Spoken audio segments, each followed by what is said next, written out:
Alright, I'm gonna read some more of the epilogues. Last time, yeah, we learned that Dirk basically seems to know he's in a story, has some kind of control over it, I guess? Like, he can write the story? Very weird, very interesting. Um, he's like putting thoughts into John's head, which is basically just the narration. And John found a wallet. It's interestingly pulling into question the validity of everything that's happening, since it's all being filtered through Dirk's point of view, you know? Alright. Anyway, back to the B plot. Right about now, Jade should be wrapping up her political presentation to Roxy and Calliope, using a lot more graphs and far fewer words than Dave did when roping her into the election. Her approach is definitely more heady, but it's also more accessible.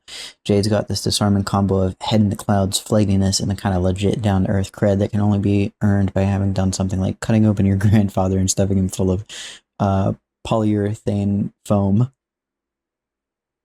So you see Jane's neoliberal austerity measures. Roxy groans upon hearing the phrase neoliberal austerity measures for no less than the third time in this presentation. As I outlined here in graph B2, and here in figure A6, and here in this very spooky drawing I dictated to Callie. Great drawing, by the way. Ooh. Will no doubt lead to a whole bunch of ugly societal backlashes. Not just in economic terms, but on a number of other more serious vertices that we've been lucky enough to avoid on New Earth so far. You don't say. I do say. The thing is that Jane is an establishment leader. She's looking at doing things the way our old universes did them. She's pretty convinced that she's going to be able to replicate the capitalist hierarchies that Earth had, but in a more responsible way. But none of that stuff actually worked. And you think Karkat can do better? I think it's worth giving him a chance. He's a leader of the people, and he's experienced firsthand what happens when establishment goes too far, which I imagine you can sympathize with. As you can probably tell, I'm not really feeling voices tonight. I'm a little tired, so I'm just gonna read it. You know, I'll still embellish a little bit, but I'm just gonna, especially because I want to get through this thing in a reasonable amount of time. Jade takes a deep breath, panting a little. Her graphs are floating around the living room in disarray. She spins them around her, gliding her hands through the air like a conductor before folding the pages together and shrinking them to pocket size. And that's my pitch. Roxy and Calliope exchange a look. I'm going to get us teen snacks. Would you like some, Jade? I went into Jake voice there for a second. Oh, yeah, sure. Any preferences? Pumpkin matcha if you have it. Of course. I'll be right back. Calliope excuses herself from the conversation and flees to the kitchen, seemingly making no attempt to disguise the fact that she is in fact fleeing. Jade deflates as she watches her go, sensing that her presentation wasn't the slam dunk she was hoping for. So, what do you think? Well, I gotta say, this has been hella convincing argument all in all, but I don't know if I can help you out. What? Why not? Roxy presses her lips together, then bounces her palms on her knees. Her gaze slides east right out the window. She and Calliope live in a belfry above New Prospect. One end of their living room is an Oreo window that looks out over a public park. The other disappears into an arcading hallway, lit at the far end by a giant stained glass window that Calliope made herself. The corbels supporting it have windy, abstract shapes carved into them. This room reminds Jade of her childhood home, except that it's bright and warm and not inhabited in all corners by corpses and ghosts. That's why she can't settle down. That's what keeps Jade Harley flitting from couch to couch, relationship to relationship. She can't stop thinking to herself that home comes awfully close to rhyming with alone. Home is John, who doesn't call anymore. Home is when Rose and Kanaya welcome her in from a cold night and help her set lyrics to her sick bass lines. Home is here, snorting at Roxy's irreverent method of storytelling and admiring Callie's art. Home is Dave and Karkat, especially Dave and Karkat. Jade knows that this selection is important for a number of reasons, but let's not mistake her enthusiasm for some kind of humanistic altruism. Girl's got personal reasons for doing all this. Jade drifts down to sit cross-legged on the couch beside Roxy. She stares at her with a doggish expression, eyes wide, head lolling to the side until she gets an answer. I like that at this point, now that we know this is Dirk, it's like very obviously kind of taking on more of the speech patterns of Dirk.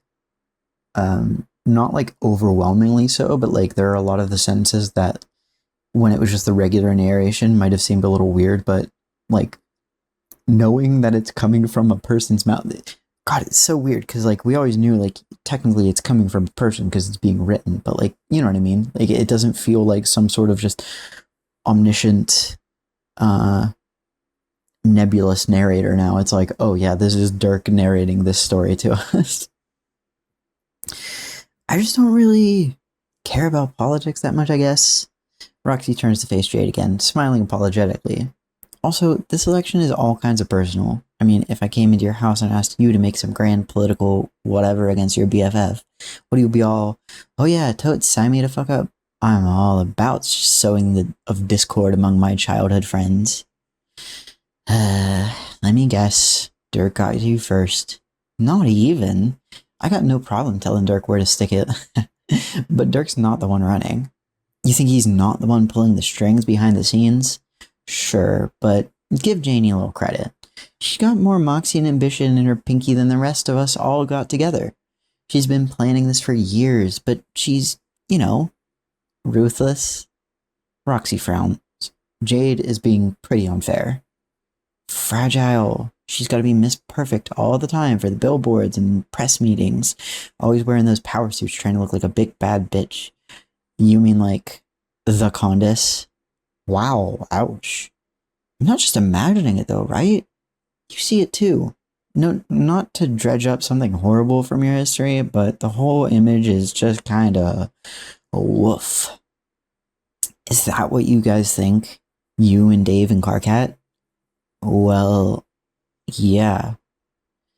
Roxy leans forward and stares Jade down like she's searching for something behind Jade's eyes. Jade unwittingly responds in kind, looking for meaning behind Roxy's gaze, which comes up empty, and to be honest, so do I. In the spirit of full disclosure, Roxy's the only one left I haven't been able to crack.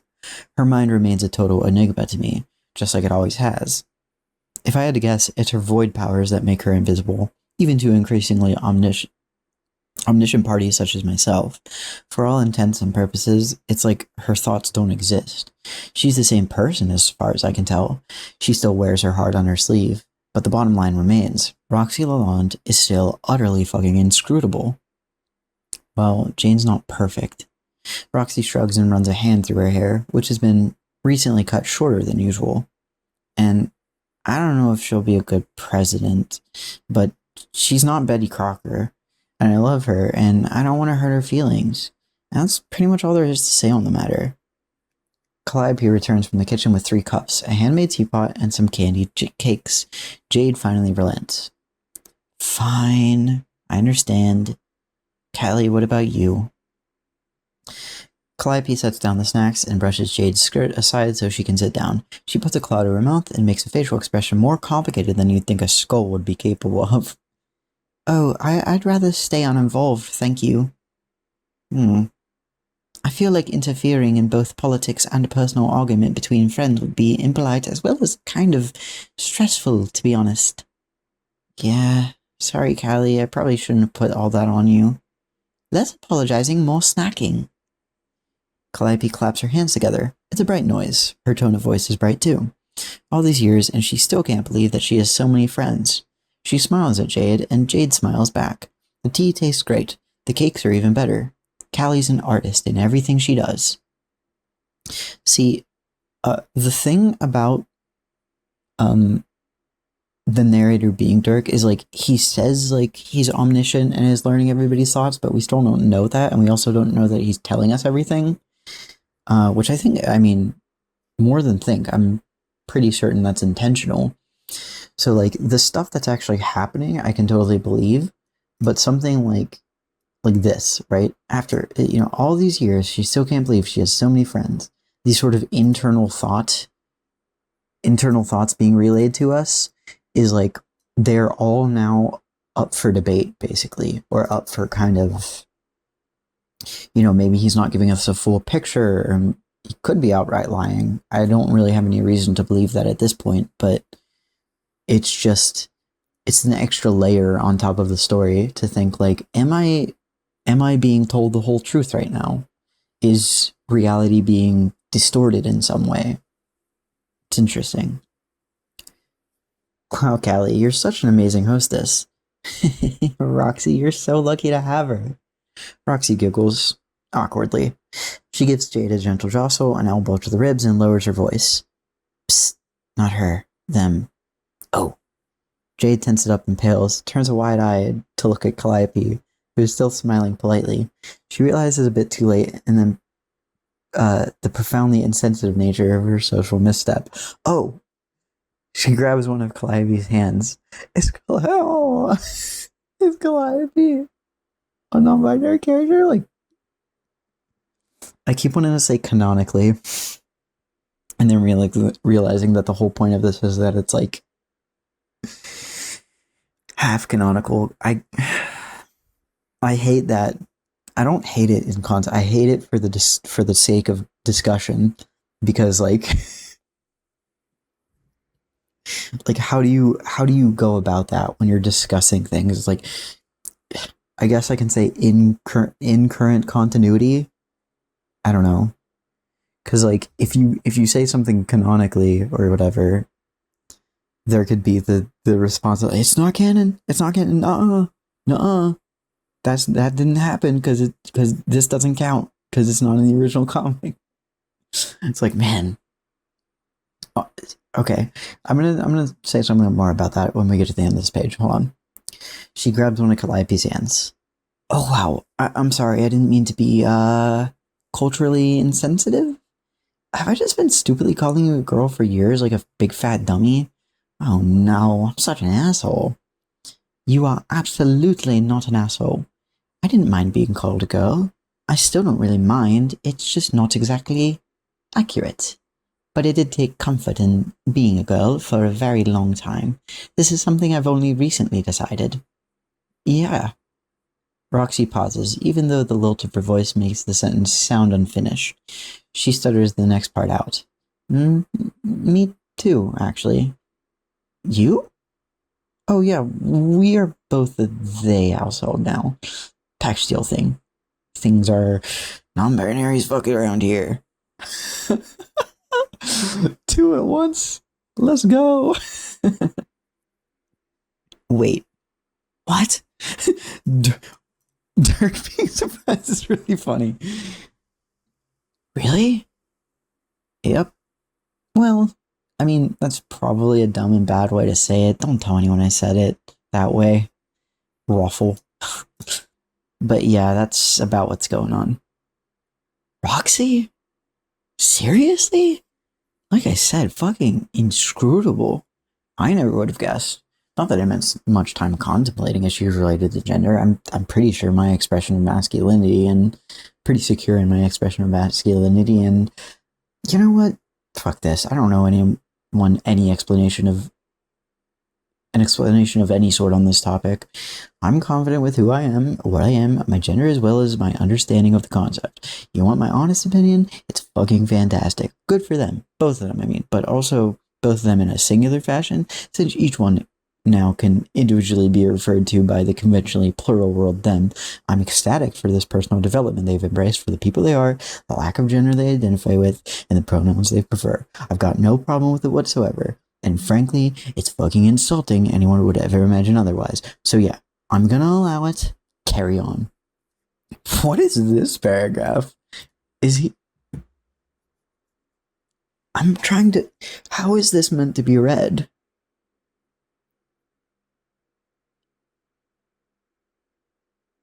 I'm gonna allow it.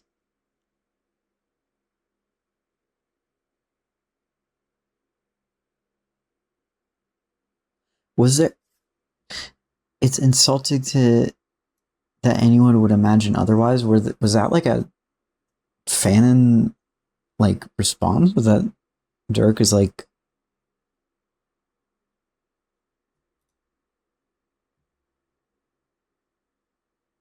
it's just a very odd way of phrasing it.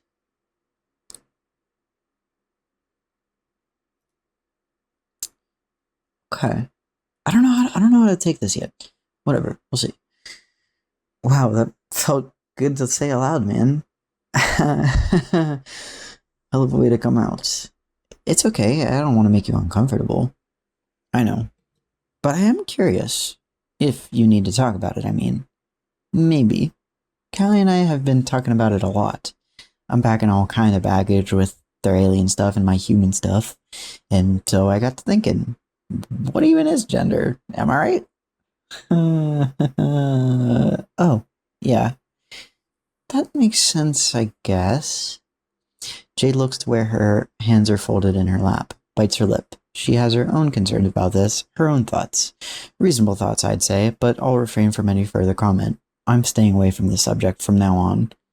Is Dirk like transphobic? What's going on? So you're not doing gender anymore? Yeah, I guess not. I mean, that was all stuff from our old universe. Why do we even bring it here, right? Right. Calliope takes a tea cake between two of her claws and eats it delicately, hyper aware of the horrible gnashing and snapping her powerful jaw is capable of.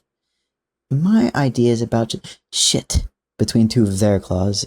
They take a tea cake between two of their claws and eats it delicately. Sorry, my bad. The sentence being cut off.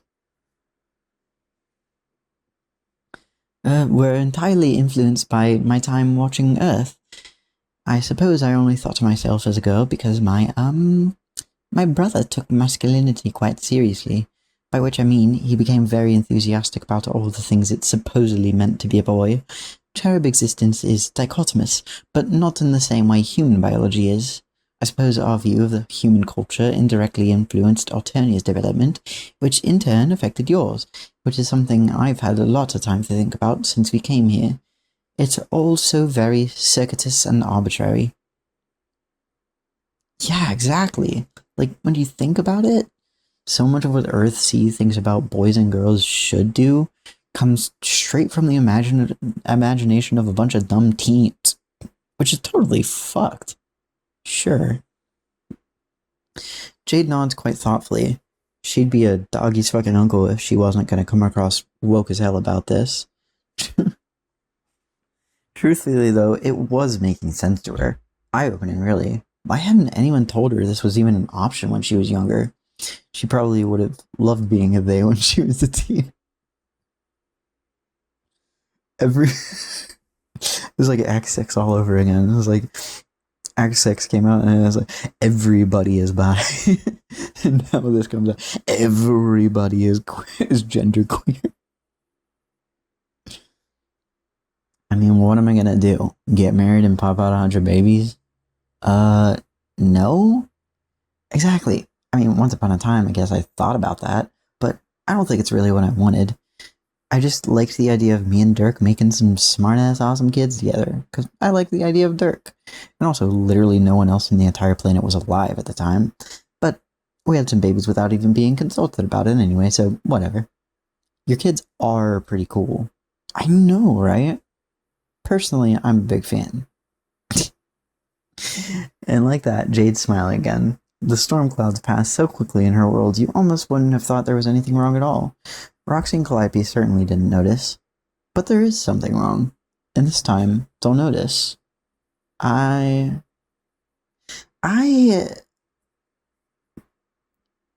Jade drops her tea. The cup hits the floor and shatters. Jade?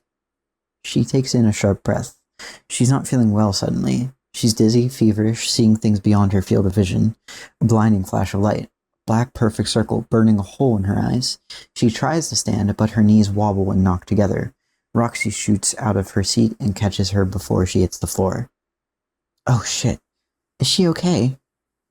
I don't know. get a cloth from the kitchen and some water. Okay, I'll be right back. Roxy eases Jade onto the couch and checks her pulse. She doesn't look bad at all. Jade wears unconsciousness while having spent the better part of her life napping. This is true. Roxy slaps her cheek slightly and says her name, begs her to wake up, but she can't hear her. Jade is somewhere else right now. What was I going to say before? I think I was going to say something about, like, the idea of, like, non-canon versus, like, non-continuity, like,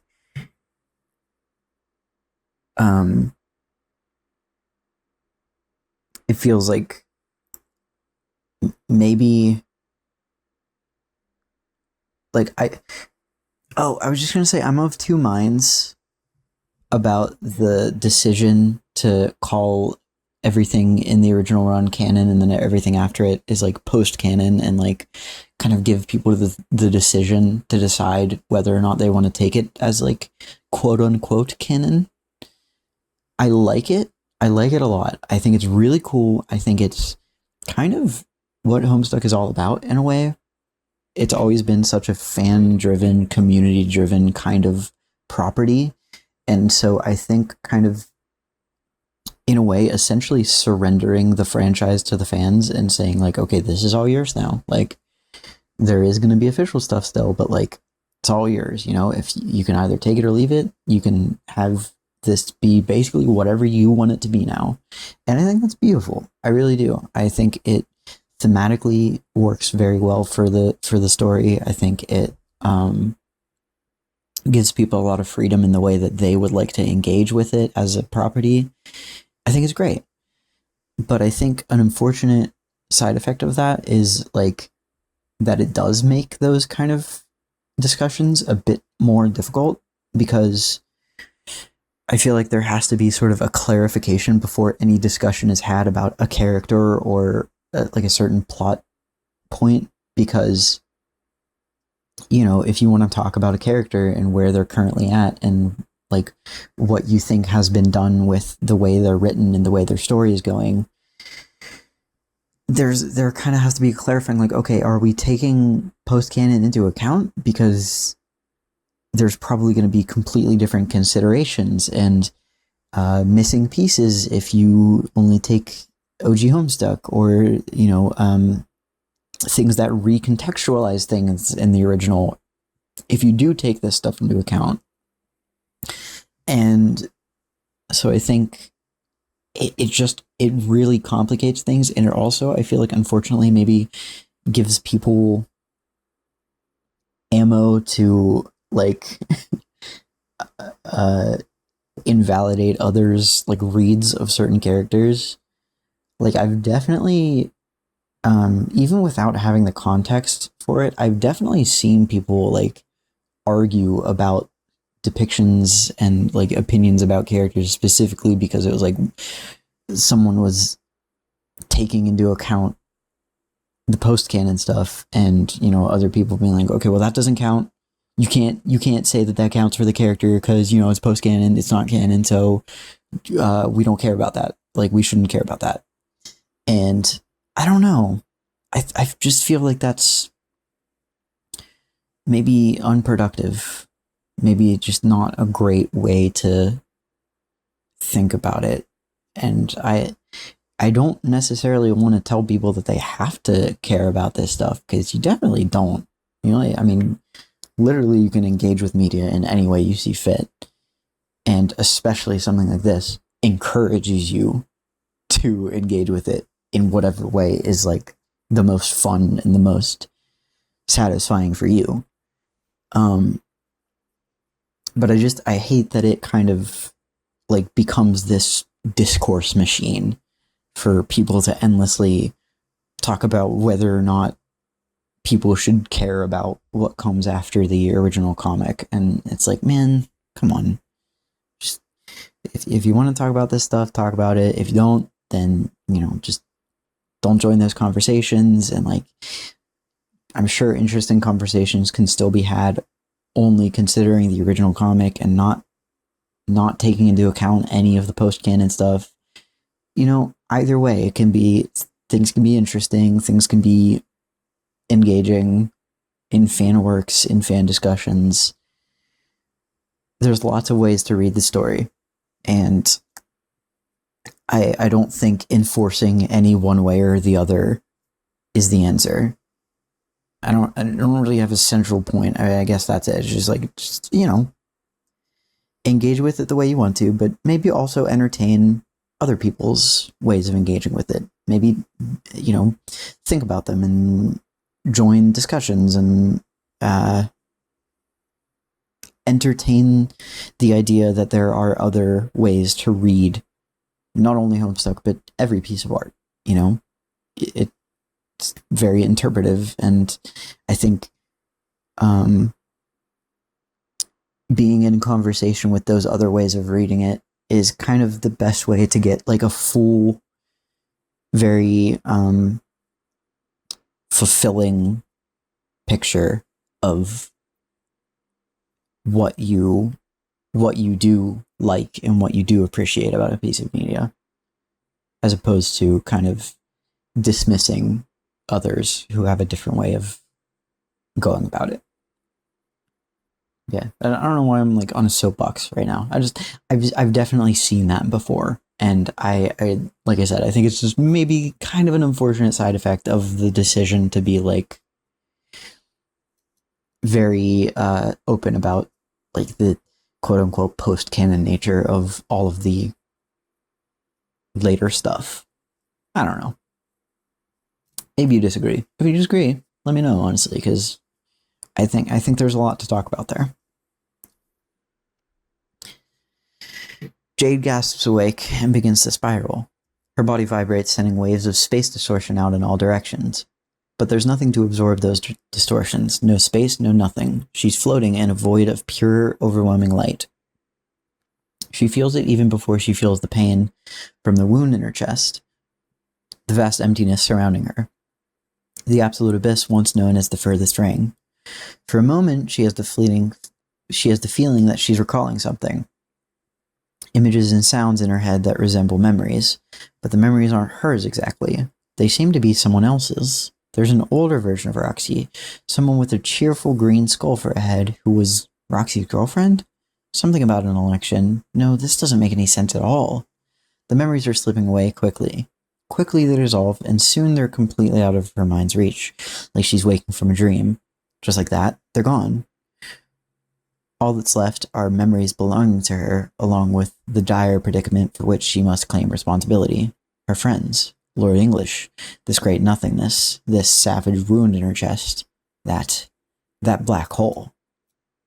So this is the younger version of Jade that was going to fight Lord English with current John. She looks away from it, quickly, reflexively, the way you turn away from a light source that's too bright. The hole causes that same kind of discomfort to behold. It's so dark it hurts, yet it calls her. Her hair spills around her like tentacles unfurling. She coils into a fetal position and runs her fingers along the edge of the shard in her chest. It sends pins and needles under her skin. It's pure, negative potential. The absence of a future. The thing skewing her right now in the space between breaths, between atoms. She tries to remove it, but has trouble getting a grip on it. It fails to behave like a solid piece of matter, remaining lodged within her stubbornly. It hurts, but she won't finish dying, not just yet. She unfolds, blinking against the vast, empty light around her. Her memories crease as she moves, filling her mind with the knowledge of the last few hours. She's 16, she thinks, trying to orient herself, and she just fought Lord English after being plucked out of a doomed timeline. At least, if you can even call what she did fighting. But what was that dream? It was significant, she knows that much. Dave and Karkat? Why did they jump into her mind as a unit? Earth-C. What's Earth-C? Concepts collide, commingle. Two different understandings of her world knit into each other as easily as she takes her next breath. Urgency bleeds off her neural receptors, melts right out of her fingertips. She lets herself float, unmoored, carried along an ebb tide in space that only she can perceive. She wonders if anyone else survived. She wants to see John. She didn't notice the moment she turned her gaze toward the black hole, but now she couldn't look away if she tried. In slow, hazy spirals, it beckons her. The longer she stares at it, the deeper she peers into the folds of infinite atrophy, the louder it gets. Loud? She only now notices there is a sound emanating from it, but not the kind physical ears can detect. The whole has a voice, one that becomes material the more the expanding black sphere dominates her senses. Jade's wound throbs. She hears the voice fill up the dark space between her ribs. It's calling to her from the center of the death of everything. She kicks off her ruby-red slippers and drifts even closer. Come. What the fuck? Forget I said that. Jade leans into her accelerating descent. She listens for another command, but the whole has seemingly said all it will. She considers asking who is speaking, but her mouth stays shut. Powerless against the forces transfixing her, Jade has no way of knowing who this voice belongs to. She has no context for understanding the true nature of this being, what role she has played in bringing about the end, and how long she has been waiting for this. She has no idea. But I do. The dead cherub is making her move. We should get the fuck out of here. Let's see what Dave's up to, okay? Is this, who is this? Is this Alt Calliope? Because she used it, or is this isn't Dirk, right? It's a different text color, and he seems confused by it. He says, forget I said that, but I don't think wasn't Alt Calliope the one who, because, Caliborn used green because it was Callie's blood color, and I'm pretty sure Alt Calliope, since she predominated, decided to use Caliborn's blood color, so I assuming that's what it is.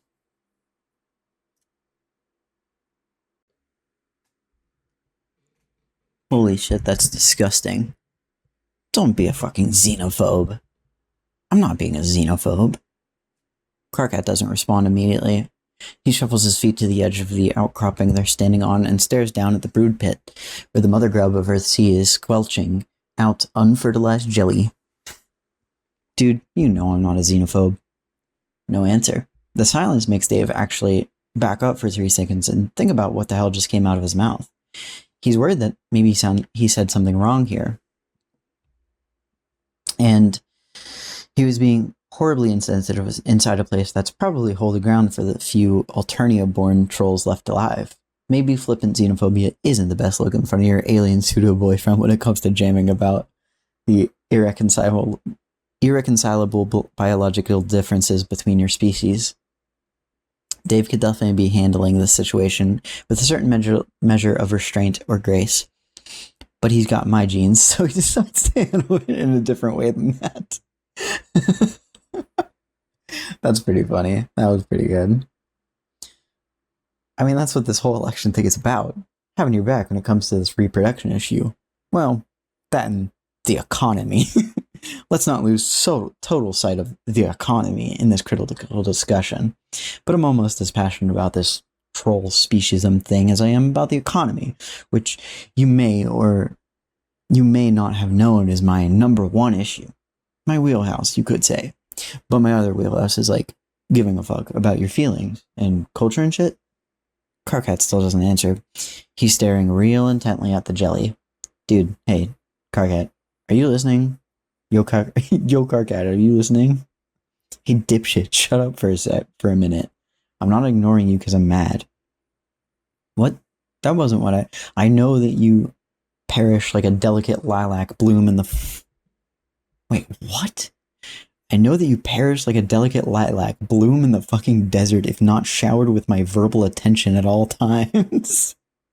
But I'm kind of witnessing the rebirth of my entire fucking species right here. You ever think that this might be a monumental moment for me? That I might be awestruck at the pure majesty of this sight? Dave comes to the edge of outcropping, standing shoulder to shoulder with Karkat, as he too observes the majesty of translucent goo getting birthed out of an alien asshole. Karkat's got a strange expression on his face, cast half in shadow and half in orange light. Dave winces as the grub's nasty slime chute sputters out a bunch of air bubbles. It's a gross, gurgling fart that goes on basically forever. Yeah, but it is totally disgusting, right? I can't fucking believe you. What part of this is disgusting? It is the slow deflating of its distended abdomen, the sound of dozens of segmented legs clacking against its exoskeleton, the unfertilized slurry being slowly squeezed from its ovipositional sphincter. Is that it? Is that disgusting to you, Dave? Kind of. You're right. It's horrible. To be completely honest, I would have gladly gone the rest of my wretched existence without ever seeing this. It's like when you squish the toothpaste down in the middle, only the tube's filled with fetus juice. I'm sorry, but I can hear you from down here. Did you want to talk to me, or are you intent on performing an impromptu and very unfunny comedy act on my front step? Oh, hey, Kanaya. Dave grabs Karkat by the wrist of his oversized sweater, and they skid down the narrow walkway into the mouth of the crater. Kanaya steps out from beneath the canopy where she was doing grub science, wiping her hands on a silk cloth. She's glowing. Her skin, I mean. Her mood can be politely described as pensive. Still, she smiles at the sight of old friends. What's shaken, sis? Must you always call me that? Nah, but it does feel pretty rad to say. Like, wow, my sister-in-law is an alien. How cool is that? Oh, Dave. I love our awesome planet where everyone is free to form xenophilic family units without fear of government interference or reprisal, which is a totally smooth segue into the topic at hand. That wasn't smooth at all. In fact, I don't think it would be possible for you to raise the subject given we've come to talk about in a more ostentatiously awful and awkward way. Just because you did that stupid little... Here, Karkat pauses to imitate a very common Davism that involves two hands and a double wrist swivel. It's an incredibly good imitation because he sees this particular bit of body language like 10 times a day. Motion with your hands doesn't make it smooth. No, see, the reason it's smooth is because I was the one who did it. I got inherent smoothness. It's a quality that transfers to everything I say and do. Also, that thing I do with my hands isn't stupid. It's cool. It's the stupidest thing I've ever seen, and you do it like 10 times a day. What is it even supposed to be? I'm dropping a beat. Like, I'm using a turntable and scratching one song into another, all smooth and shit. It looks like you're trying to fold laundry you forgot to iron.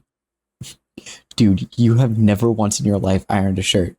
I am familiar with the basic mechanics of your Earth customs, Dave. Okay, iron is not Earth culture. I've seen Kanaya iron like... I've seen Kanaya iron like a whole bunch of shirts. Yo, Kanaya, back me up here, sis. Kanaya regards them with thin-lipped smile that is equal measures patronizing and fond. So this is about the election. Ah, yes, you've already heard. Kanaya holds up her phone. I do get internet down here. I'm impressed that you managed to be seen in front of that many people without spontaneously bursting into flames. Wow, thanks. Another vote of confidence from one of my dearest friends. This condescension is really rich coming from the person who decided her narcissistic obsession with being the one to hatch the mother grub was more important than not sending out our planet with a stopgap system of reproduction that would cause systemic speciesism to ossify into society for 5,000 years. Karkat, hey, this again. Yes, this again. Fuck. Karkat, buddy, remember the game plan here. You want to get Kanai on our side, not alienate her completely. Karkat, I acknowledge that there have been consequences to the decisions we made regarding the foundation of this society that were not foreseen or ideal, but I do not think it is productive to attribute these resultant troubles to a single decision or individual. It stands in the way of our efforts to address them. You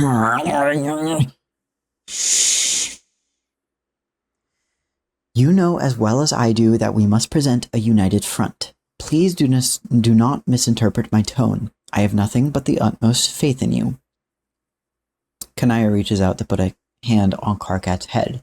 He doesn't duck away in time, and she gives him an affectionate matronly hair ruffle between his horns. She keeps her hand there and pulls him a step closer so she can speak softly to him. Her voice travels high in the empty cavern, but her tone is tender and private. While I know that it is difficult for you to take a direct compliment, I have in the past put my faith in you when the threat to our survival has been immediate and literal. It's basically nothing to ask me to do it again now that the threat is far more. Kanaya pauses here, choosing her words more carefully than usual. She takes her hand off Karkat's head and puts 2 fingers on her lip. Karkat's eyes follow the motion, wide and bright as dollar coins. Existential is how I think I shall put it, if we are going to be polite. You're up on all the issues, then. Kanai sighs and starts making her way around the edge of the brood pit.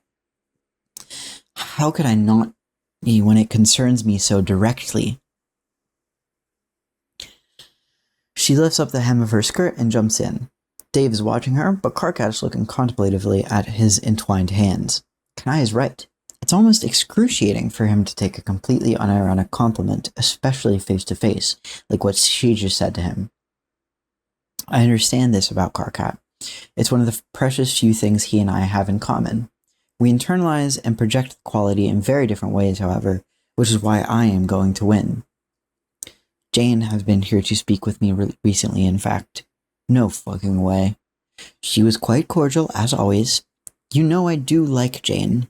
In some regards, she reminds me of a friend we had who sadly did not survive our time on the meteor. She was unfailingly kind to everyone she met, but also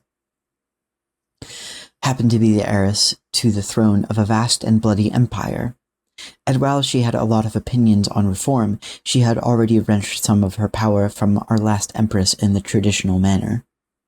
Karkat finally looks up at the description of one of their many dead friends.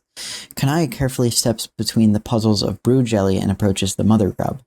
She rests an ear against the rise of its massive stomach, then taps the shell with 2 perfectly manicured fingernails. By which I mean that Jane is perfectly pleasant, and I believe that she has only the best of intentions, but I can't shake the feeling that deep inside her lurks the potential for despotism. Okay, I get why you guys keep calling Jane a crypto-fascist, but fucking Pfeffery, she was harmless. These things take time to gestate, Karkat. Damn. Power corrupts in small steps. Compromises, concessions, appeasements, and leaders follow the examples set for them. Look at what Jane has modeled herself after already. I do believe it's important to consider precedent. When Kanaya is satisfied by whatever she hears churning inside the grotesque insides of the giant bug, she comes back up to the lip of the pit and hoists herself out. This is why I trust you, Karkat, because you listen to advice from below and beside you, not from above. And if Dave is with you, I trust you not to isolate yourself as you have in the past. Sweet. So we've got your endorsement then. She laughs, not kindly. Jane offered me a seat on the Board of Responsible Troll Reproduction. What the fuck? How dare she? That is exactly what I said. With more tact, of course. I do understand the trepidation, considering what the history books teach about Alternia. Oh, like human history is a fucking walk in the recreation sprawl. How hypocritical can she be? Yes. And in case you can't tell, I am actually fucking furious about this. She couldn't pick a more subtle word than responsible. She's not even trying to mask her xenophobia. It's like she has no fucking respect for us. It is entirely thoughtless on her part. Our reproduction method is alien and unfamiliar. To a human, it must sound monstrous. Uncontrolled, even. Well, of course. When I hear about how human grub chew their way out of the female mate spirit's abdominal hole before consuming the womb membrane, it makes me want to vomit. But you don't see me proposing fucking political policy based on that. Dude, that's not how pregnancy works. Dave, you might not have noticed, but we're not talking about humans right now. Yes, Dave, check your privilege. Okay? Anyway, we need to expose her bullshit immediately. I don't see how any troll can vote for her if they hear what she's planning. I have a feeling that it would sway many non-trolls to our campaign as well. I hope that there is at least one principle we share as a planet, which is that we must all work to ensure equal dignity and respect for every species. Otherwise, this was all for... The three of them stare at the floor in adorably cartoonish synchronicity. What was this all for indeed? That's a good question. Morality is a cultural construct. It's pure ego for any of them to believe that their personal interpretation of it will result in the most effective laws. You know, that might be a magic ticket folks need to hear to wake up about this issue. Would you be willing to say that exactly, but like in front of a huge crowd and also a television crew or 6? Or maybe just in front of Jake English? Oh dear. Has Jane recruited Jake? That would be disastrous. He is beloved in the Troll Kingdom for his perky ass. Seriously? I told you it's just not me. It's not just me. It has some terrible arcane power. I have never seen anything like it. Well, she doesn't have him yet. Jane is one of his best friends, so we gotta approach this with a scorched earth policy. Give him a whole cadre of sob stories that'll make him feel all manly and heroic for lending his support. Just gift wrapping babies for him to kiss. Troll babies even? Sure, that can be part of the deal. He can kiss the first natural born grub right on its gooey little head, while giving double pistols and a wink to the camera, no doubt. Bam, that's your re-election billboard right there. Let's not get ahead of ourselves here. Of course not, but this definitely has potential. Have you spoken to Rose yet? No. I mean, she's... Dave mimes laying down and taking pills. The look Kanai gives him is neither fond nor patronizing. What's up with that anyway? Are you guys, grub pregnant? Kanai keeps staring. Dave, what the fuck? No. It's okay if you are. We won't tell. No. Don't you dare drag me into this grave you're digging for yourself. Come on, crackhat. Don't you want to be an uncle to a little bundle of love and unnatural genetic tampering? No. What even goes on inside your head that you just produce this endless gushing spate of atrocious word garbage every day? Okay, stop freaking out. I'm just saying, from what I understand of troll reproduction, it would be technically possible for a troll and human to... No. And with ectobiology, anything's possible. Oh my god. Whatever put you on this unfathomable train of thought? I don't know. It's just unusual for us to brush me off for annual ecto-sibling oversharing session. She's been sick for a while. Either she's pregnant, or I got reasons to be worried. Kanaya turns her head and bites her lip. Her thin fingers clutch at the hem of her shirt. She starts flickering a little, like a light bulb in a heavy storm. The mood in here is just all over the place. Dave, sensing how uncomfortable he's made everything, cranks up the irreverence in his tone. When you put a foot in your mouth, shoving it all the way through your intestines and pulling it out your ass is a valid tactic, he seems to believe. I'd be cool with it, you know? Bring on the Rosemary combo grubs. Rosemary? Like Rose plus your last name, which is Marion or something, right? Mariam. Yeah, that. Ergo, Rosemary. I hate it. The Rosemary babies would have her hair in your hordes or whatever. Like when two cartoon animals of different species give into their lust and have preposterous children. Fucking adorbs. I'm going to call my wife and you are going to stop talking. Her thumb is anxiously tapping on her wife's name in her contact list. She walks briskly to the other side of the cave for privacy, pulling the curtain of her makeshift lab shut. At the other side of the cavern, Dave and Carcat bicker about what their combo kids would look like in the event that they decided to stop being such laughable wusses and began fornicating like two cartoon animals of different species who had given into their lust. And the day hell freezes over, maybe their kids could even play in the snow. Kanaya puts her phone to one ear and her hand to the other. Rose's line rings for a long time. It's unusual, she thinks. Rose rarely leaves her phone unattended. Personally, I don't think it's odd, because I'm currently watching Rose lying unconscious on my workshop floor. I'm guessing Kanaya is going to be pretty surprised when it's not her wife who picks up, but She'll have to deal with it because I'm the one holding the phone. And Rose is in absolutely no condition to be having a conversation with anyone, not even her cherished bride. Hey, sorry, but Rose can't come to the phone right now. Kanaya's voice turns sharp right away. Excuse me? She can sense that something's wrong. She's also smart enough and facile enough in handling questionable men to understand that she quickly needs to regulate the tone of her voice for diplomatic purposes. Dirk, is that you? I don't answer immediately. I'm distracted by something. She really should chill out anyway. I've got everything under control. Not just she'll be able to fully appreciate this. Dirk, why are you with Rose? What is going on? I don't have time to explain right now. John's doing something vaguely important to the plot again. I don't have time to explain right now. John's doing something vaguely important to the plot again. Dirk. What? This is gonna have to wait. Dirk. I'm putting you on your hold, okay? Dirk. Okay then. Why is Dirk just like purposefully causing up, like stirring up trouble? You've been drifting so long that you've lost the ability to objectively judge time or depth or distance. It's getting hard to think about yourself as an objectively limited being. The boundaries of your skin begins to thin and disappear. What is it that makes an individual an individual? Is it the physical space we occupy? The electric sparks that sizzle through our brain flesh. If your perception expands beyond the meat sack of your body, then are you really an individual anymore? Why shouldn't we become gods? Why shouldn't we become one god? You scrunch up your nerdy face and furrow an eyebrow. It seems you aren't enjoying this train of thought. Why am I even thinking about this bullshit?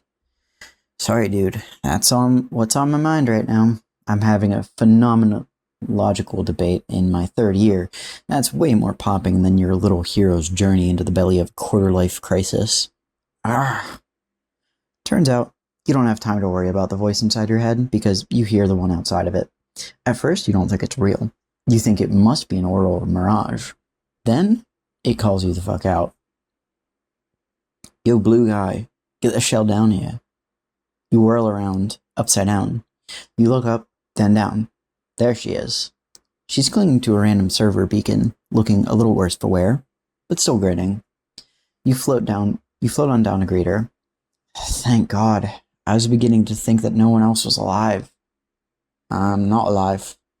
Oh, right. Sorry. I'm glad to see you is what I meant to say. Same. Not fucking guess. She narrows her blank eyes. Her mouth twists into a frown. Not quite a concerned one, but close enough. You'll take it. Gotta say, damn boy, you look like shit. Yeah, I know. I suffered a mortal wound and then I threw up on myself.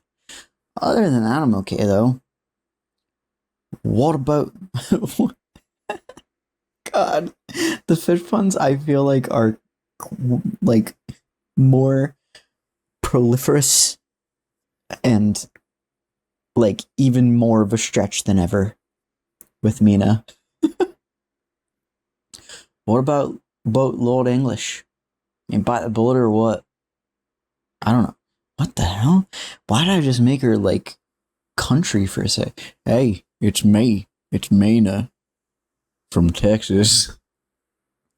What about Lord English? Hey, bite the bullet or what? Yeah, he's pretty fucking dead. Well, there's that at least. There is definitely that, at least. You both stare at each other for a pretty long time and let it sink in. It's a hell of a fact, no doubt. But aside from reaching verbal agreement on certain basic points of fact, you both realize you're pretty much out of material. You were kind of hoping you'd discover a survivor that you could have an actual conversation with. Not that you aren't glad to see Mina, but you don't know her. And she's not who you were really looking for. That reminds you. Hey, me fish? Christ.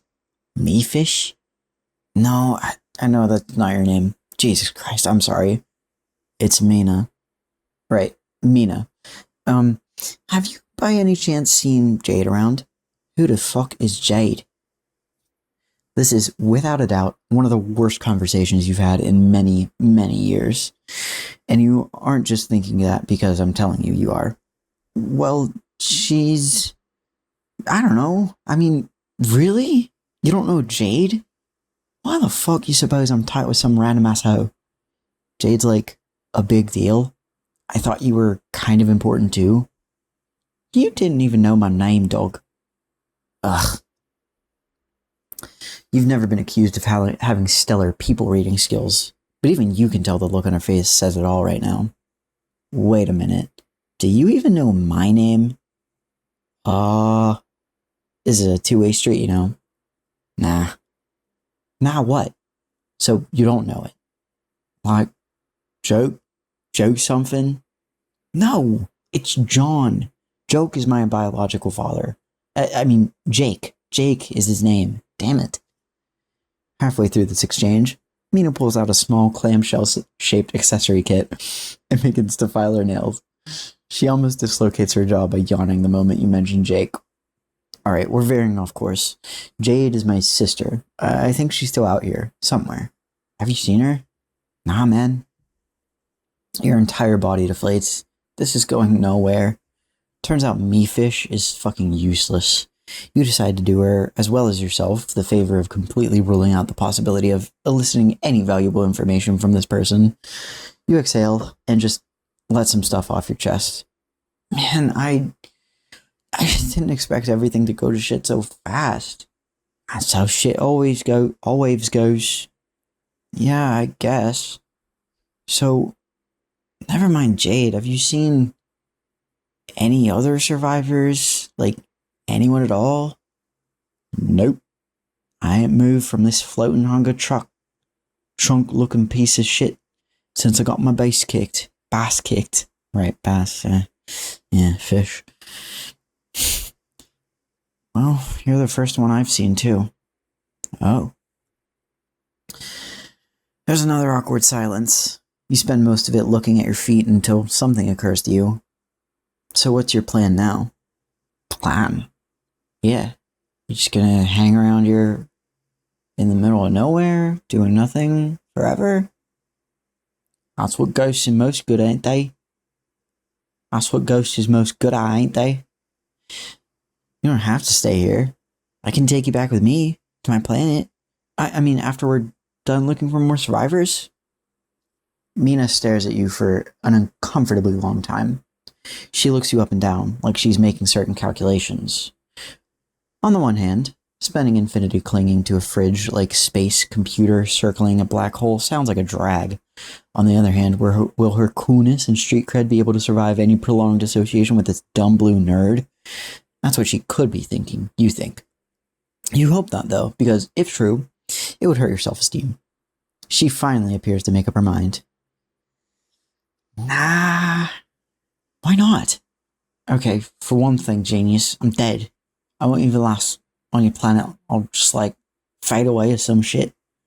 I don't know what happens to ghosts in real places, actually, but I'm gonna guess it goes something like that. Oh, yeah. Whoops, I forgot. Anyway, while you was floating there, I came up with my own plan. What is it? Come here. Gonna whisper it to you. Okay. You lean in rather credulously and bring your ear toward her cupped hand. Nerd. You pull back, unamused by the prank. What is this, you think? Fucking amateur hour? Real cute, you wanna be my savior, blue boy? The fact is, you already helped me out. I got everything I need from you. See you around, sucker. She's laughing her ass off. Before you can react, she jams the button down on the beacon and opens the server. She jumps into the hatch, and the door snaps closed behind her. Oh shit, I think I know what just happened. You might want to check your pockets. Wait a minute. You fruitlessly fumble around in your front hoodie pocket. Wait a fucking minute. Sure enough, it's missing. The ring of life you stole back from Arania has been restolen. Bitch just picked your pocket. You got played, man. Fuck. Why are you with Rose? What is going on? Why would you think something was going on? By which I mean, why would you automatically assume that what's going on has a sinister overtone? Did I say that I suspected something sinister was going on? Not with your words, no. But in the grand scheme of things, isn't something always going on? Why would you even ask what is going on if you didn't assume that the thing going on was both abnormal and untoward? Untoward? Untoward? I don't know what that is. Well, now I definitely think that something sinister is going on because you are obviously trying to distract me with semantics. A tactic I'm sure you're familiar with. Excuse me? I'm just making an observation. You know your wife pretty well. You know all of her tricks, all of her little personality quirks. You're confident that you know everything about her. But for some reason, you have no idea where she is right now. What are you getting at? Nothing. Just making sure we both have a clear view of the situation. Laying out the playing field, as it were. Okay. I am going to give you another chance. Why don't we start this conversation over again, and you can say the correct thing this time? Sure. Hello. Excuse me, but I would like to speak with my wife, Rose, whose phone I do believe I am calling, as even these primitive human smartphones have acceptably accurate caller ID technology. Sorry, Rose can't come to the phone right now. She is otherwise occupied. Where is she? She's at my place. I'm sorry, what? Rose is extremely ill and should not be leaving the house alone. What is she doing at your place? Chillaxing, while we discuss the inevitable heat death of the universe and the unknowable solitary nature of human consciousness. I see. If she is capable of making such abstract polemics, why is it that she cannot speak with me? That's a damned good question. One that will undoubtedly benefit from further exploration over the course of the next abstract polemic I have with her. Polemic or polemic, I don't know. Yes, I admit, I'm just fucking with her at this point. But can you blame me when she's making it so easy? Kanaya loves Rose, but sometimes love just isn't enough. Sometimes what you need is understanding. You are testing my patience sorely, Dark. Yeah, I've gotten pretty good at that. Just ask my fans. I am not making a joke. Me neither. I don't really do jokes. Neither do I. I do often make statements which hold varying degrees of irony, acerbic wit, or dry expressions of amusement. Yes, that roughly describes many of the remarks I make as well. I knew you'd understand. However, my commiseration on this matter should not be mistaken for a gesture of friendship or camaraderie at this moment. Then it seems we're at an impasse. It won't be an impasse for very long. I'm coming over immediately to retrieve my wife. If that's what you want. Tell her that I'm on my way. Sure, I'll get right to that. I hang up on her. Rose looks up from where she's suffering on the floor. The shadows around her are growing. She stares at me with glassy eyes. Is everything okay? Yeah, just a telemarketer. You know how these carapacians can be when they want to sell you some chest shit. Impossible to get them off the phone.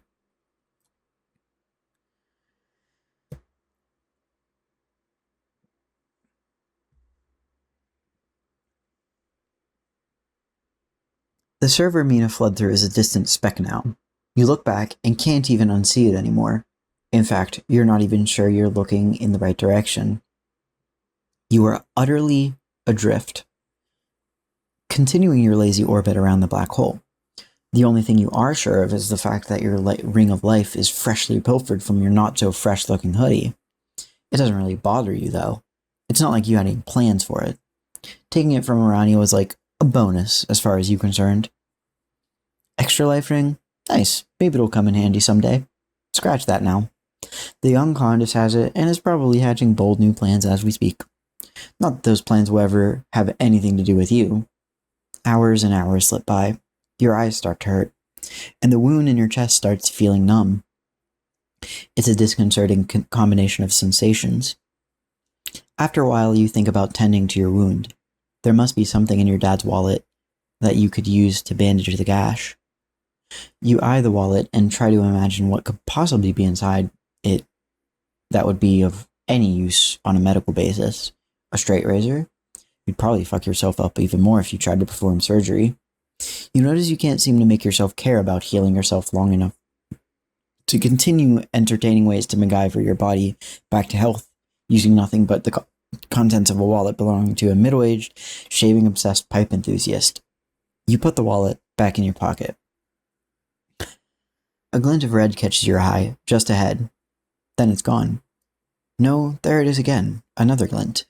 It's flickering or sparkling in some way. What is that? You drift toward it without urgency, worried that it's exactly what you think it might be. You get close enough to confirm. 2 small red slippers, coated in tiny gemstones. Jade's empty shoes are a depressing sight, but you feel a sense of duty to retrieve them. Might as well. You secure them in the wallet, along with whatever other junk is in there. Your wound is starting to throb again. You can hear your blood in your ears.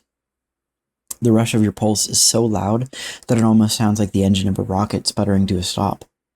Wait, it sounds exactly like the engine of a rocket sputtering to a stop. It can't be. It's impossible, you think. But why would it be impossible?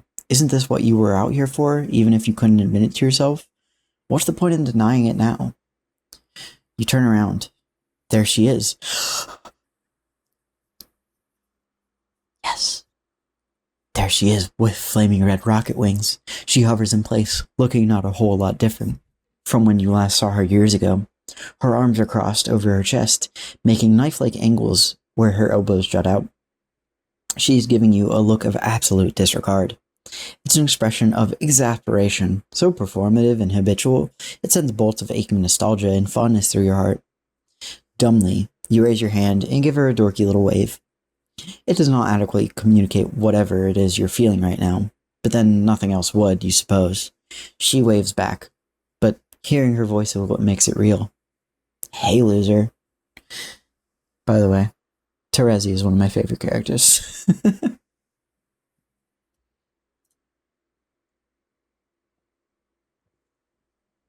Terezi and, oh man, I don't know, I feel like I have too many favorite characters to really narrow it down, but, like, Terezi, Kanaya,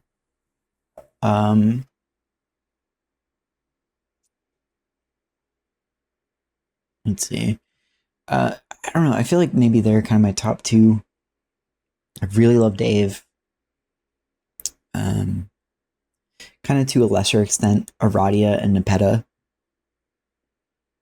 I never know whether to say Nepeta or Nepeta. I don't know. But Aradia and Nepeta are like, kind of like, they're not my mains, but they're like pocket picks. You know what I'm saying? Like, yeah. But fact remains, Terezi is like one of my absolute favorite characters. Customarily, we speak in favorable terms about getting to know each other as people. Humans, I mean. I doubt trolls are as fixated on this concept as one that is widely understood to have preconceived merit.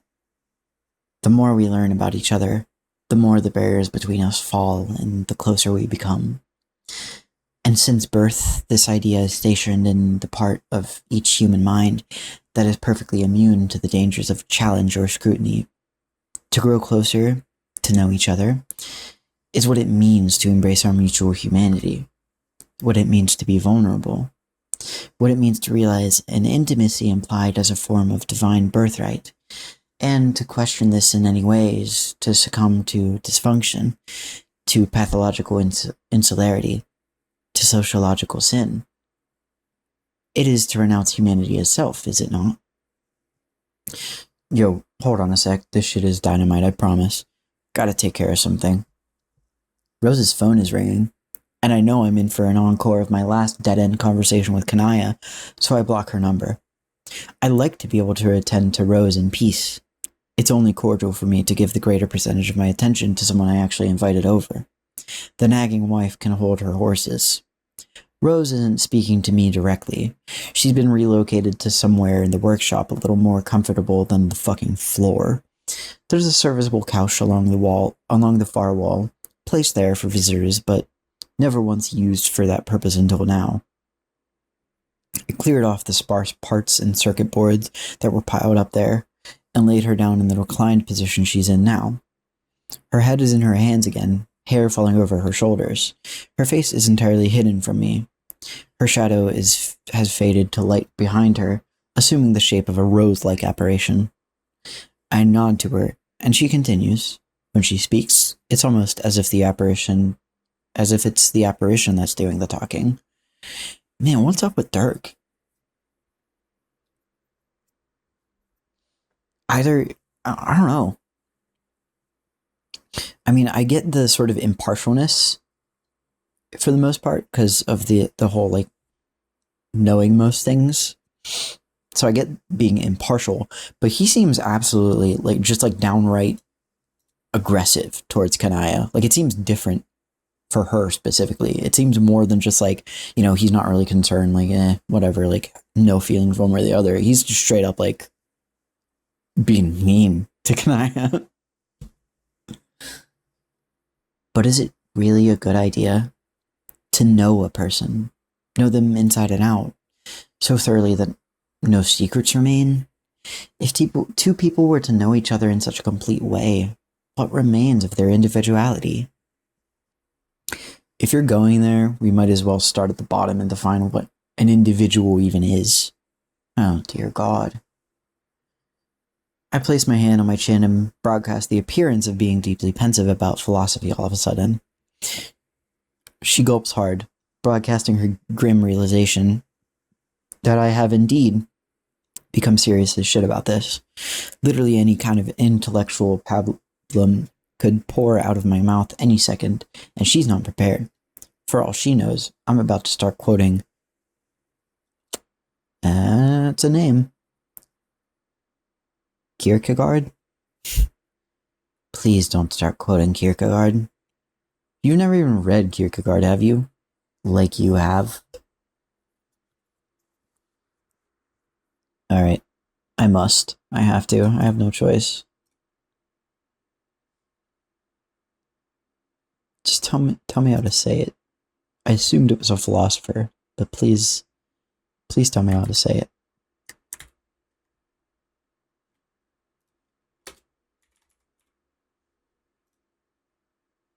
Kierkegaard. It works for me. Or guard. Kierkegaard or We are looking at how to pronounce this name, as well as how to say more interesting and often unclear names from philosophy as well. So make sure to stay tuned and consider subscribing for more learning. He was a Danish philosopher. I think I get it. Kierkegaard. Got it. Hey, where I come from, Wikipedia is a venerated literary source. So if I told you I boned the hell up on his pages, you gotta believe me. That's not meant as like a punchline or anything. I'm a really, really well-read dude. But there were only two human beings alive where you came from. Who exactly were the academic cognoscenti of your era to determine which sources were deemed respectable? That would be me, obviously. Okay. I suppose you're gonna tell me you haven't read enough Wikipedia articles on loads of scholarly shit to fancy yourself an elite academic by 25th century standards as well? No, I guess I have. I'd be one of the top intellectuals by that measure. A measure set by, I guess, literally one solitary self-absorbed teen boy for the express purpose of making himself feel clever. Absolutely correct. Pretty astounding when you think about it. That apparently, in any given era, the standard for depth of intellectual mastery is inversely proportional to the depth of the ocean. Really makes you think, does it? No. It's one hell of an observation regardless, considering we firmly established the fact that we've both both possible. That we've both read the entire Wikipedia page of self-determinism, like possibly more than once even. Let's have a totally amateur debate on philosophy. Hit me with the classics. I'll go first. God is dead. That's a good one. Careful where you say that. You could really ruffle some feathers out there. I'm not a fucking idiot. I keep my potent rhetorical weapons of pure logic safely holstered at all times. You go. I think, therefore I am. Solid. Check it out. The Hegelian dialectic on history. Holy shit. Not sure I can keep up with this. How about subjectivity as truth? Wrong, but valid. Try this on for fucking size. Late 19th century existential phenomenology presupposes that free will is a thing. I don't think I bookmarked that page. Can't back you up there. But what if there's no free will? You didn't put it in quotes. You didn't put that in quotes. Is that a hackneyed reference, or are you just actually riffing now? I'm riffing. I see. Asking the hard questions. It's about time someone had the balls to. Yeah, I've always been underappreciated for my brutal intellectual honesty, even when I was living alone in the middle of the ocean, if you can believe it. I think free will is a thing, sure. Are you sure about that? Haven't we spent the entire day having a feelings jam on how none of us have got here by accident? Our lives were meticulously planned from cloneception up through this very post-canon moment we find ourselves riffing in about the very free will we probably don't even have. Don't you think it's all a little too convenient? This seriously is just a conversation between two stoned people now. The bad kind, where neither one even gets to be high. Seriously, Rose, do you think that you have free will? Stand up. She tries to stand up, but I haven't narratively allowed it yet. Her hands don't even move. She tenses up, then relaxes into the couch again, giving up on the attempt. She attributes it to exhaustion, an all-encompassing sense of weakness due to her condition. Of course, she has been weakened by her condition, and thus she suspects nothing. Never mind. You shouldn't be moving around much in your condition, remember? I'll sit. I sit beside her and cross my legs casually. It's all done in one fluid motion in a way that serves as a seamless transition between the points I'm making, like a magician asking the volunteer to hold his handkerchief as he continues his verbal misdirection uninterrupted. It's done deftly enough that she doesn't notice how close I end up sitting to her. To be honest, I don't even notice myself until I've done it. I continue speaking, and she remains rapt. But now even I can't help but wonder where I'm going with this. Logically speaking, individuality is a collection of processes and properties, interrelations of matter and experience all bundled together.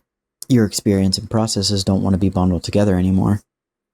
A moment goes by and she's quiet, perhaps puzzling over what I said. Then I remember I haven't narratively permitted a response. I'm forgetting myself like a fool, distracted by the surprise my own actions have caused me. I resolve to stay focused, remain in control. I let her speak. I don't understand. You do, though. We've been talking about it, but using different concepts. Your ultimate self, that which is revealed when the mind's partitions are stripped away, and all potentiality of who you are and what you could have been flow together. Those are the experiences and processes that are refusing to stay bundled. That's what your body can't endure. The unbundling itself is your mind coming apart. Because you're not as strong as me. Not yet. But you can be. I'm working on that. But for now, I'm focused on stabilizing you with my own expanded consciousness. It's enveloping you now, in a way you can't see. Keeping your thoughts solid, your identity anchored to your physical form as it strains to hold itself together. You can't see it, what I'm talking about. But I can help you. I can help you see what I see, if only for a little while. All you have to do is open your eyes. Maybe what you see will help you through this. Is that what you'd like? Rose? Her eyes are shut, a look of concentration speaking to the migraine she must be fighting now. Small beads of sweat appear on her forehead. She won't respond, and not because I haven't allowed it. Rose, stop being a fucking martyr and open your eyes. Rose opens her eyes. Not her physical eyes. She opens the others easily, internally, beholding a field of perception elsewhere entirely. They see what I want her to see, that which quietly desires to be seen. She loses track of my voice, which begins to mingle with these words. I offer her my hand, my physical hand. Without opening her physical eyes, she lifts her hand from her lap and places it in mine. I put my other hand on top of hers and wait as she drifts beyond the torments of her unbundling mind. My words feel like her own intimate thoughts and my distant voice in the room at the same time. Open your eyes wider. What do you see? We're not in my workshop anymore. Physically, yes, we're still here.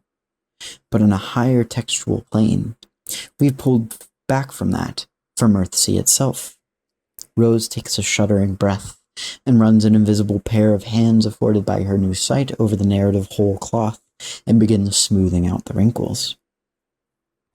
I see John doing exactly what you told him to do, like a good boy. What's there to be upset about? You knew this was how it was supposed to go down. He could have made another choice. Then where would we be? Who knows? No, that wasn't a rhetorical question. If John could have made another choice, then you can see what it is. If it can happen, then it's been written. And if it's been written, you can read it right now. I don't know if I want to see.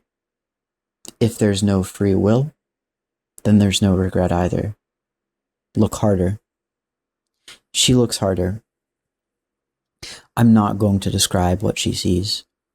First of all, that would be spoiling it. Unless you already know, in which case, I guess what's taking place here qualifies as something closer to dramatic irony. But if you really want to see for yourself, stop what you're doing, flip the whole thing over, and begin again. I'll be right here when you get back, waiting. Trust me, no one's going anywhere. So I'm assuming this is the candy that it's talking about. Like, we're reading meat right now. I'm assuming this different decision that could have been made, that could have led to something else, is contained within the candy section.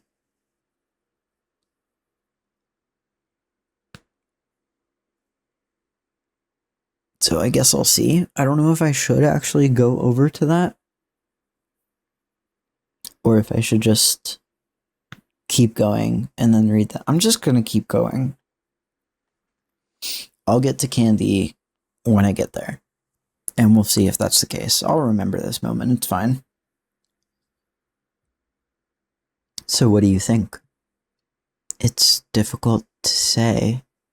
I suppose there are negatives and positives. I can't say if that option will be any better or worse than the one we're experiencing now. Whichever way our fate unravels, there's too much of something. Too much blood, too much sugar. I almost can't see through it. It's as if our extra canon reality, our surroundings, our actions and their consequences, they've all lost the ability to blend the ingredients responsibly. Do you know what I mean? Yes. As if the moment we entered the victory state, everything began to slowly congeal. And when John made his decision, it accelerated the process. The congealing intensified, causing a sort of grotesque conceptual clumping, concentrating the constituent properties of consumption into unbearable doses, like when you get to the bottom of a sweet drink and all that's left is syrup. I mean, this just reminds me of near the beginning, the phrase like, too much candy will make you sick. It's growing dark around her again. The apparition she's been projecting behind her fades, and she begins to bleed light and shadow in all directions. Her physical eyes are open now, and shining bright. It's a striking sight. She's beautiful, actually. Diaphanous and disheveled and filled with the limitless light of metaspiritual curiosity. But for all the effervescent mysticism of her otherworldly becoming, I feel like this is the very first time I'm truly seeing her for what she's always been to me. She's my daughter in every sense of the word. My equal, my mirror. It used to be odd to consider it. A technical fact I'd accepted as genetic reality, but nothing more that could ever quite penetrate down to the soul. But in this moment, it doesn't feel strange at all. It feels right, suddenly, and I know she must feel the same way. There's no way she doesn't. All she needs is a nudge in the right direction. We're family. We belong together. And after years of micromanaging the inconsistent and confused desires of total imbeciles, wouldn't it be a relief to have someone by my side who understood me? You're almost there. All your eyes are open, Rose.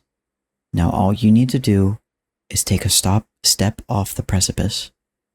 It'll be a long fall, but I'll catch you. But what if the person you catch isn't me anymore? Who gives a fuck? She'll be better. And there, right there, is the moment she lets go. She uncouples herself from the creaking, buckling partitions of her physical mind, and her consciousness dissolves into a space more vast, a domain given structure and order by my words and conviction. She's permitted the barriers between us to fall, to allow us to know each other more perfectly. As she was saying before, to resist this, to question it in any way, would be to succumb to dysfunction, to pathological insularity, to sociological sin. Would it not be to renounce humanity itself? And yet, ironically, renouncing her humanity is exactly what we have arguably just done. Good riddance, I say. Her body should be dead now, but I'm holding it together until I can implement the more permanent solution I have in mind. All in due time. For now, what is there to do but savor this moment? To appreciate her final waking minutes as a being of flesh and blood. She turns, and the light from her eyes is blinding. It dims a bit as she lowers her eyelids. She regards me with an almost unbearably bright adoration, the kind that's difficult to look at directly, but you can't manage to look away either. It's like the first time you see the green sun. Of course it is, because that's the way I'm describing it. The truth belongs to me, and as of now, so does she. I see it now. You're right.